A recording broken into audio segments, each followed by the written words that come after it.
Dear students, let us study another important concept of NMR spectroscopy, splitting of signal or spin-spin coupling. Dear students, previous video में हमने study किया था कि PMR spectrum में number of signal is equal to number of different type of protons present in the molecule. Molecule में कितने type के protons हैं, कितने टाइप के, उतने ही नंबर ऑफ क्या होंगे बच्चे सिग्नल। जैसे हम इस एग्जांपल को लेके चलते, let us talk of this example. क्या एग्जांपल है बच्चे? ये CH2Br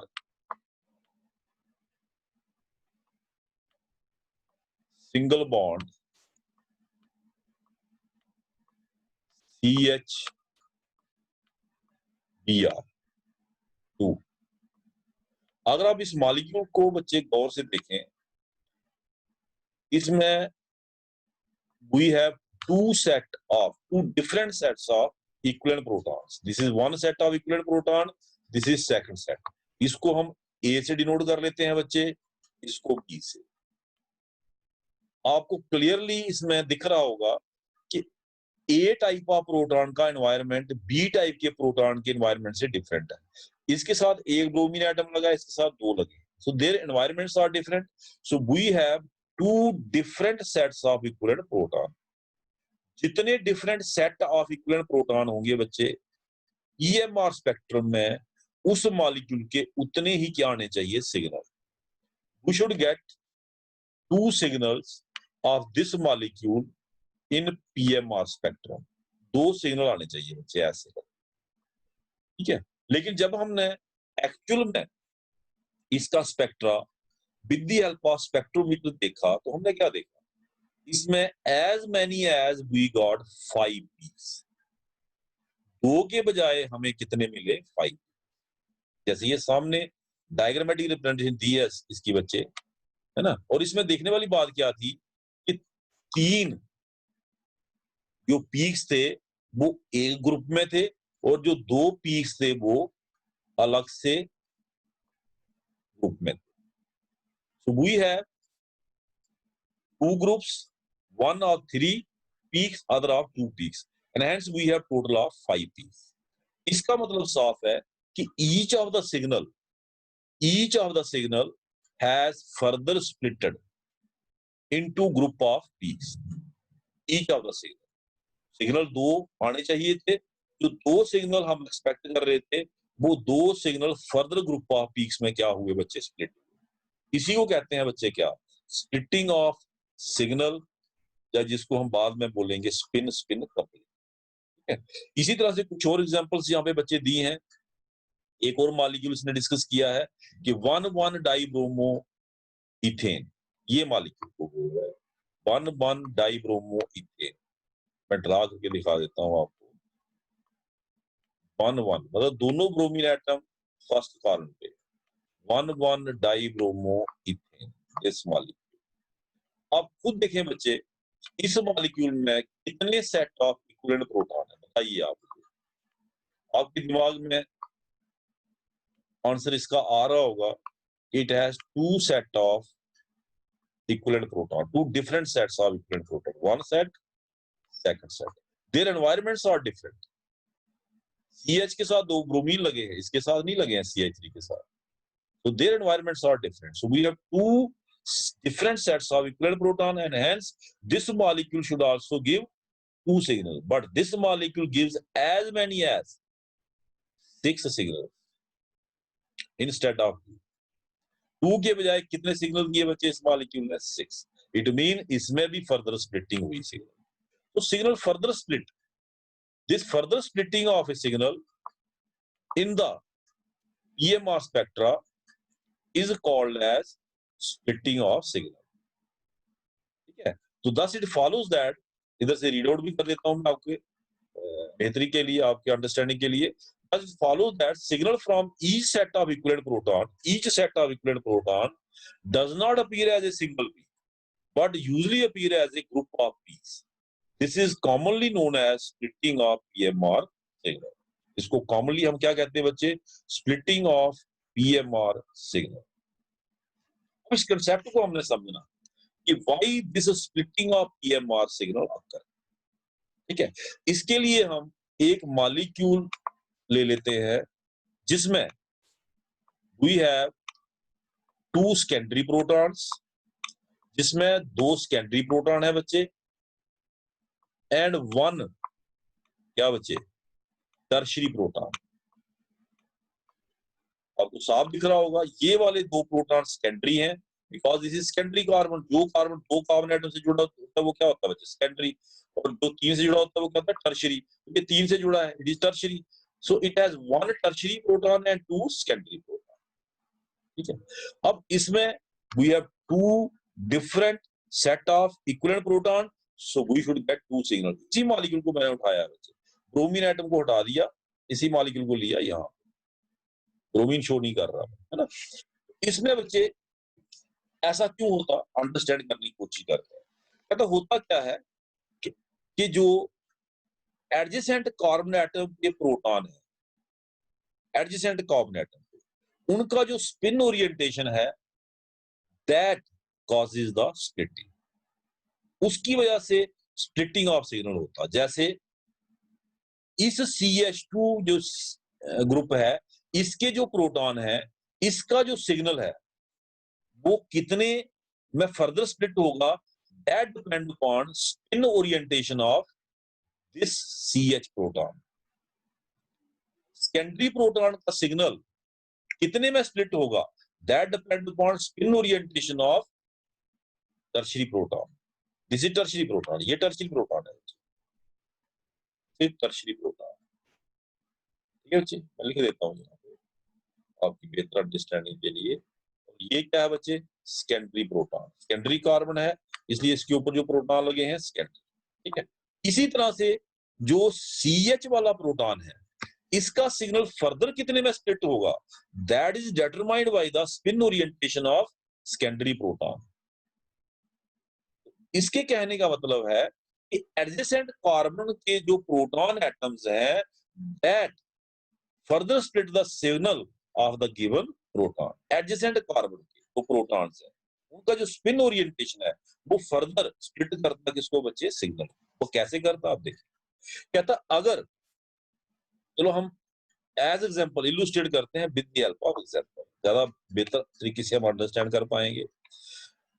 जैसे फॉर एग्जांपल कहता है, हम किसको लेके चले, ये कौन सा इसने लिया हुआ है, किसकी स्प्लिटिंग दिखा रहा है?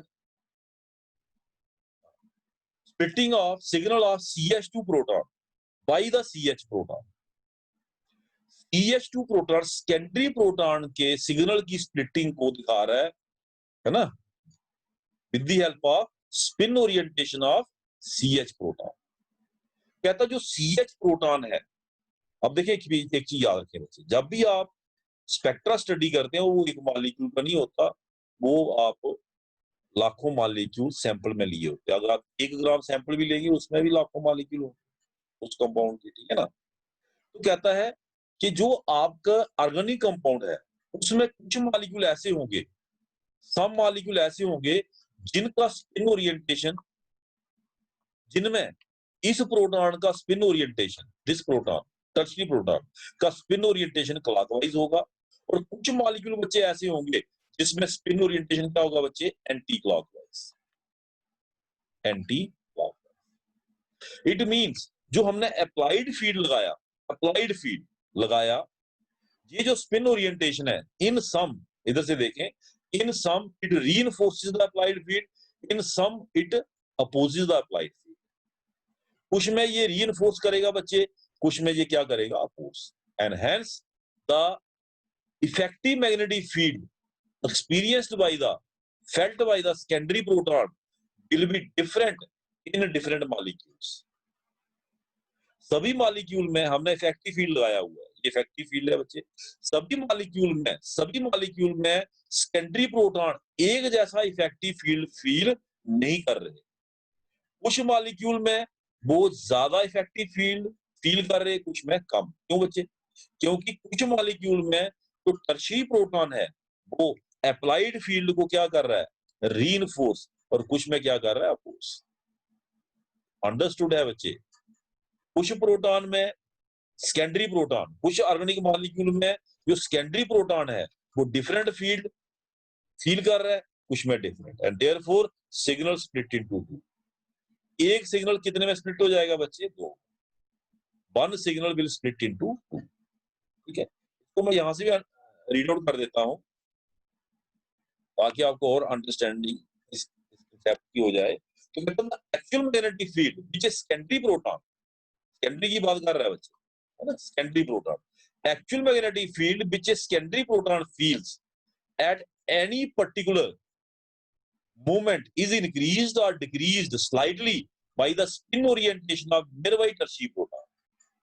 सेकेंडरी प्रोटॉन का, जो सेकेंडरी प्रोटॉन है हमारे, है ना, वो एक्चुअल मैग्नेटिक फील्ड कितना फील कर रहे, कितना फील कर रहे एट ए पर्टिकुलर मूवमेंट, कहता है that is increased or decreased slightly by the spin orientation of the nearby tertiary proton। The field would be increased if spin of tertiary proton is found to align with the field at that moment। align with the field कौन सा field? applied field। अगर tertiary proton, ये tertiary proton का spin orientation है, अगर ये applied field के साथ क्या करता है बच्चे, align करता है, जैसे देखिए कर रहा है, क्या होगा, what will happen, क्या होगा बच्चे? if the spin of tertiary proton is found to align with the field at particular moment, है ना, ठीक है बच्चे, then the field felt by the secondary proton will be higher। ज्यादा फील्ड वो एक्सपीरियंस करेगा। सिमिलरली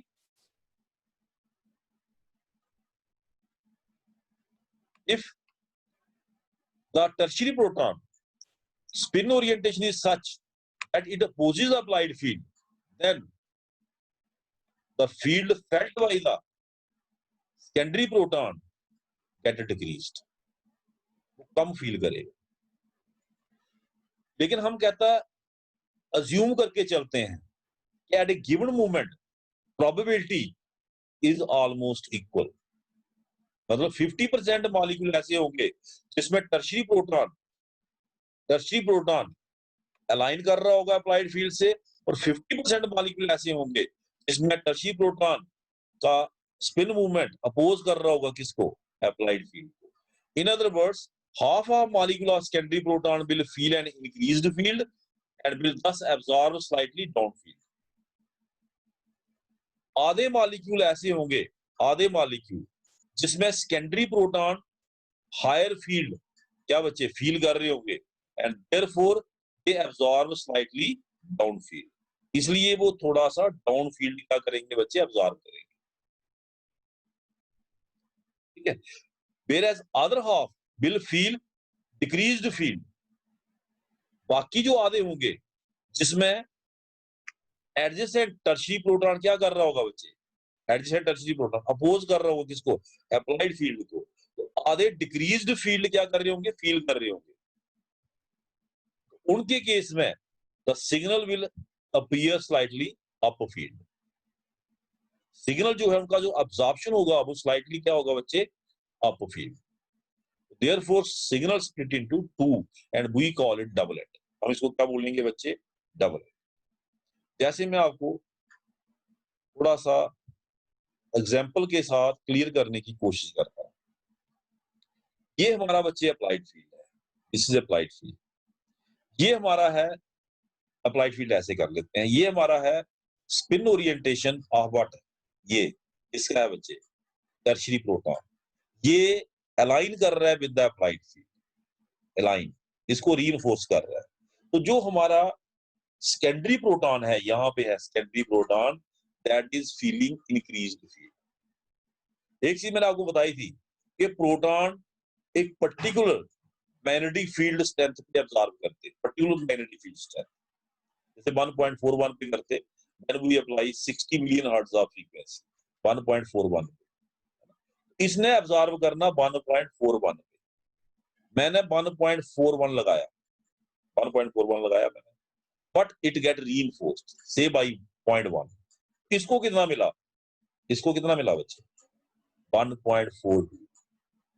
1.42 पे इसने एब्जॉर्व नहीं करना, इसने कितने पे एब्जॉर्व करना 1.41 पे। तो मुझे अप्लाइड फील्ड इसके केस में कितना लाना पड़ेगा 1.40। 1.40 0.1 इसको मिला किससे, प्रोटॉन से। तो 1.41 के बजाय हमारे इस प्रोटॉन ने कितने पे एब्जॉर्व किया बच्चे 1.40 पे, slightly down field. This is what he is saying. ठीक है, तो जिनके केस में spin orientation of the tertiary proton is such that it reinforces the applied field, उनके केस में जो absorption होता है that is slightly down field। वो absorption क्या होता है बच्चे, down field। अब मैं दूसरी कैटेगरी ले लेता हूं ताकि आपको बेटर अंडरस्टैंडिंग हो जाए। ये अब बच्चे, ये हमारा हो गया अप्लाइड फील्ड, ये आ गया आपका टर्शियरी प्रोटॉन। मैंने देखे उल्टी उंगली रखी है, मतलब इट इज अपोजिंग द, ये क्या कर रहा है बच्चे, it is opposing the applied field, opposing the. ठीक है, अब ये प्रोटॉन है यहाँ पे, मान के चलेंगे यहाँ पे प्रोटॉन है, कौन सा, सेकेंडरी वाले, सेकेंडरी प्रोटॉन यहाँ पे।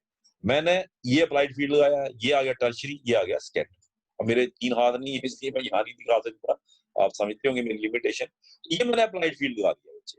अब इसने कितने पे ऑब्जर्व करना 1.41 Tesla when operating frequency of instrument is 60 million hertz. ठीक है बच्चे, मैंने लगा दिया 1.41, पर बीच में इसने अपोज किया, से 0.1 इसने अपोज कर दिया, इसको कितना मिला बच्चे 1.40। 1.40 पे इसने ऑब्जर्व नहीं करना, मुझे क्या करना पड़ेगा, मुझे अप्लाइड फील्ड को बढ़ाना पड़ेगा so that it get the same magnetic fields and at which it has to absorb. 1.42 0.1 इसने क्या किया बच्चे, अपोज किया, इसको कितना मिला 1.41। 1.42 मतलब इस वाले प्रोटॉन ने स्लाइटली अब्सॉर्ब किया बच्चे up field, up field. Proton, proton है जो हमारे क्या बच्चे, सेकेंडरी प्रोटॉन है CH2, वही प्रोटॉन है CH2 वाले प्रोटॉन है। लेकिन कुछ मॉलिक्यूल ऐसे हैं जिसमें टर्शियरी प्रोटॉन अप्लाइड फील्ड को क्या कर रहा है, रीइंफोर्स, जिसमें रीइंफोर्स कर रहा है उसमें वो 1.40 पे ऑब्जर्व कर रहे हैं, और जिसमें अपोज कर रहा है उसमें वो 1.42 पे ऑब्जर्व कर रहे हैं। Same signal split into two, एक ही प्रोटॉन सेकेंडरी प्रोटॉन, और उनका सिग्नल इसमें स्प्लिट हो गया बच्चे 2 में। एक आना था, कितने सिग्नल आ गए 2। ये बच्चे जो मैंने 1.40 और 1.42 का आपको बताया, this is just for illustration. Otherwise जो गैप होगा बहुत कम होगा, वेरी स्मॉल गैप। आप देखें डायग्राम को, इतना नहीं होगा gap, this is only for illustration. ये देखें बच्चे, वेरी स्मॉल गैप। और एक और चीज याद रखें कि जो हम स्पेक्ट्रा ड्रा करते हैं that is on the basis of what, applied field strength. किसके बेस पे होता है बच्चे, अप्लाइड फील्ड स्ट्रेंथ, है ना, applied field strength. Applied field strength आप देखें, one set of proton, one set of proton we have, but it is splitting its signal into two. It is being influenced by the spin arrangement of the proton on adjacent carbon atom. अब मुझे बताएं इस secondary proton के signal को इस tertiary proton ने कितने में स्प्लिट किया बच्चे, 2। वो आपको अंडरस्टैंड हुआ होगा। अब हम बात करते हैं बच्चे इसकी, let us talk of splitting of signal of this tertiary proton by the secondary proton. Tertiary proton के सिग्नल को कौन स्प्लिट कर रहा है बच्चे, सेकेंडरी प्रोटॉन।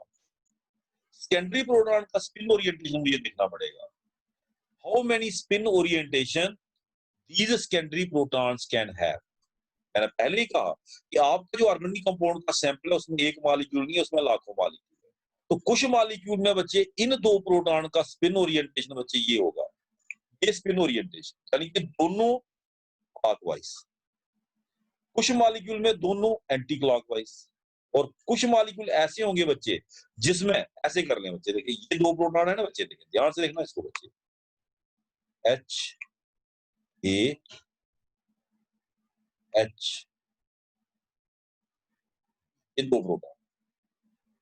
तो कुछ मॉलिक्यूल ऐसे होंगे बच्चे जिसमें A वाला क्लॉकवाइज और B वाला एंटी क्लॉकवाइज, और कुछ ऐसे होंगे जिसमें ए वाला एंटी और बी वाला क्या बच्चे, क्लॉकवाइज। ऐसे ये दोनों देखें लिखी है। मतलब इस वाली ओरिएंटेशन की प्रोबेबिलिटी, इस स्पिन ओरिएंटेशन की प्रोबेबिलिटी 2 टाइम है, इस स्पिन ओरिएंटेशन की प्रोबेबिलिटी 1 टाइम है। कर्सर देखें कहां मूव कर रहा है, इसकी 1 टाइम है, इसकी 2 टाइम है और इसकी 1 टाइम। तो in some molecules the secondary proton spin orientation will be completely aligning with the applied field. In some other molecules, it is completely opposing the applied field. And in some other, there is no effect. एक का spin दूसरे के spin को neutralise कर रहा है, there is no effect. इसका मतलब है कि जो सेकेंडरी प्रोटॉन है वो हमारे टर्शरी प्रोटॉन को 3 तरीकों से इन्फ्लुएंस कर रहा है, 3 तरीकों से। कुछ मॉलिक्यूल में वो मोर देन अप्लाइड फील्ड दे रहा है, रीइंफोर्समेंट हो रही है ना बच्चे, देखो protons off spin orientation of secondary proton reinforcing applied field. तो उन मॉलिक्यूल में जो हमारा टर्शरी प्रोटॉन है that is feeling more field, जहां पे अपोज कर रहा है उसमें फीलिंग लेस फील्ड, जहां पे नेट इफेक्ट 0 है वहां पे जितना लगाया उतना ही फील कर रहा है। It mean the proton signal of secondary proton split into कितना बच्चे, this proton signal of tertiary proton not secondary, tertiary spin oriented किसका देख रहे हैं हम बच्चे, सेकेंडरी प्रोटॉन का। सेकेंडरी प्रोटॉन का इन्फ्लुएंस किस पे देख रहे हैं, टर्शरी पे। तो spin orientation of secondary proton कितने टाइप के बच्चे, 3 टाइप की। इसका मतलब साफ है कि जो signal of the tertiary proton है दैट विल स्प्लिट इनटू 3। वो कितने में स्प्लिट हो जाएगा बच्चे, 3 with 1 to 1 in test, 1 to 1। 1 to 1 क्यों, क्योंकि इस ओरिएंटेशन की प्रोबेबिलिटी 2 टाइप्स है as compare to these 2 orientation, है ना। तो फिर हमारा जो सिग्नल आएगा बच्चे वो देखिए ऐसा है, ये देखो सिग्नल को वापस देखते हैं, ये देखो सीधा सिग्नल अब साफ दिख रहा है। ये किसका सिग्नल है बताइए बच्चे, ये सिग्नल किसका है, ये सिग्नल टर्शरी का है या सेकेंडरी का है बताइए, है ना। सेकेंडरी ने स्प्लिट किया किसका, टर्शरी का। कितने में स्प्लिट किया, 3 में। तो ये जो सिग्नल है this signal is of tertiary proton, साफ दिख रहा है बच्चे। ये सिग्नल किसका है बच्चे, टर्शरी प्रोटॉन का है, ये वाला। सेकेंडरी प्रोटॉन के सिग्नल को किसने स्प्लिट किया बच्चे, टर्शरी प्रोटॉन ने। सेकेंडरी प्रोटॉन के सिग्नल कितने में स्प्लिट किया, आपने पढ़ा स्टडी किया 2 में, डबल एट, है ना। तो ये सिग्नल किसका है, this signal is of what, ये किसका है बच्चे, signal is of secondary proton, this signal is of tertiary proton. तो spin orientation of the adjacent proton is causing the splitting. ठीक है बच्चे, इसको मैं मिटा देता हूं। अब एक और मॉलिक्यूल यहाँ पे बच्चे डिस्कस किया है, one more molecule has been discussed. कौन सा मॉलिक्यूल है बच्चे, ये ठीक है, कौन सा मॉलिक्यूल है ये बच्चे, ये वाला CH3CH, ये वाला बच्चे CH3CH BR, इस मॉलिक्यूल को डिस्कस किया। अब बताएं मुझे अगर आपको कंसेप्ट समझ आया है कि जो ये वाला प्रोटॉन है CH प्रोटॉन टर्शरी वाला, इसका सिग्नल कितने में स्प्लिट होगा, कैसे देखोगे। इसके सिग्नल को स्प्लिट किसने करना, प्राइमरी। प्राइमरी पे कितने प्रोटॉन है, 3। इनका स्पिन ओरिएंटेशन देखना पड़ेगा, उसकी प्रोबेबिलिटी देखनी पड़ेगी। How many probabilities are there, कितनी प्रोबेबिलिटी है। एक प्रोबेबिलिटी बच्चे ये है कि all the 3 protons have clockwise spin, that is all the 3 protons are reinforcing the applied field. एक प्रोबेबिलिटी बच्चे ये है, all the 3 opposing the applied field. ये बच्चे एक चीज मैंने पहले बता दी है कि जिसमें जो हमारे प्रोटॉन का स्पिन है वो अप्लाइड फील्ड को क्या करे, रीइंफोर्स करे। उस केस में जो सिग्नल है वो डाउन फील्ड आता, मैंने समझाया आपको। और जिस केस में वो अपोज करे उसमें सिग्नल क्या आता बच्चे, अप फील्ड। तभी ये स्प्लिटिंग दिखाई है, down field up field absorption. और ये जो प्रोबेबिलिटीज है, ये क्या प्रोबेबिलिटी है दिख रही है आपको, 3 प्रोटॉन, क्या दिखाया बच्चे, 3 प्रोटॉन की प्रोबेबिलिटी 2 क्लॉकवाइज 1 एंटी। पर इस तरीके से हम 3 तरीकों से लिख सकते हैं। और 2 क्लॉकवाइज 1 एंटी, पहले आ गए फर्स्ट 2 क्लॉकवाइज, थर्ड एंटी, फिर आ गया पहला clockwise, second anti and third clockwise, और फिर फर्स्ट एंटी, लास्ट 2 क्लॉकवाइज। लेकिन अगर आप देखें इनका जो इफेक्ट होगा वो इक्वल होगा। क्यों? नेट रिजल्ट देखिए, नेट क्या है, नेट यही है कि 2 क्लॉकवाइज और 1 anti, 2 clockwise 1 anti, 2 clockwise 1 anti. Similarly एक स्पिन ओरिएंटेशन ये भी बनती है, 2 एंटी 1 क्लॉकवाइज, और इसकी प्रोबेबिलिटी भी 3 टाइप्स है। Probability is very important. Probability decide करेगी इंटेंसिटी। प्रोबेबिलिटी किसको डिसाइड करेगी बच्चे? इंटेंसिटी को। यानी कि जो ये वाले सिग्नल होंगे ये ज्यादा इंटेंस होंगे, क्योंकि ये वाला जो इफेक्ट है वो ज्यादा प्रोनाउंस्ड है, प्रोबेबिलिटी ज्यादा है ना इस वाले स्पिन ओरिएंटेशन। तो मुझे बताएं जो CH3 प्रोटॉन है उन्होंने कितने टाइप की स्पिन ओरिएंटेशन ली? 4 type. It mean these CH3 protons will split the signal of tertiary proton into 4 with this ratio 1:3:3:1, quartet कहते हैं। 4 में स्प्लिट होगा और रेशियो ये रहेगा। ठीक है, अब हमने देखना CH3 का सिग्नल कितने में स्प्लिट होगा। CH3 के सिग्नल को किसने स्प्लिट करना बच्चे? CH3 के सिग्नल को किसने स्प्लिट करना बच्चे? CH अकेला प्रोटॉन कितनी ओरिएंटेशन ले सकता है? 2। वो हम पहले पढ़ चुके बच्चे, बार बार बताने की जरूरत नहीं है। अब यहाँ पढ़ा ना कि अगर सिंगल प्रोटॉन हो तो उसकी 2 ही ओरिएंटेशन होती है, क्लॉकवाइज एक एंटी। मतलब ये गिवन सिग्नल को कितने में स्प्लिट करेगा? 2 में। तो आपने देखा कि जो CH का सिग्नल है, CH का signal it split into 4। Proton एक है और इसका सिग्नल 4 में स्प्लिट होगा, और जो CH3 का सिग्नल है it split into 2। Very important बच्चे, CH3 ने CH के सिग्नल को स्प्लिट करना और CH ने CH3 को। Effect of adjacent proton, adjacent proton का जो स्पिन अरेंजमेंट है दैट इज इंपॉर्टेंट। तो हमारा जो बच्चे क्या, हमारा जो स्पेक्ट्रा है उसमें 2 के बजाय हमें कितने पीक्स मिले? 6 in case of this molecule. हमने शुरू में ही आपको बताया था कि दिस मॉलिक्यूल 1,1 डाइब्रोमोइथेन गिव्स 6 पीक्स। वापस 1,1 डाइब्रोमोइथेन हैव 6 इंस्टेड ऑफ। ठीक है बच्चे, this is the concept of what? Splitting of signal. It is interesting.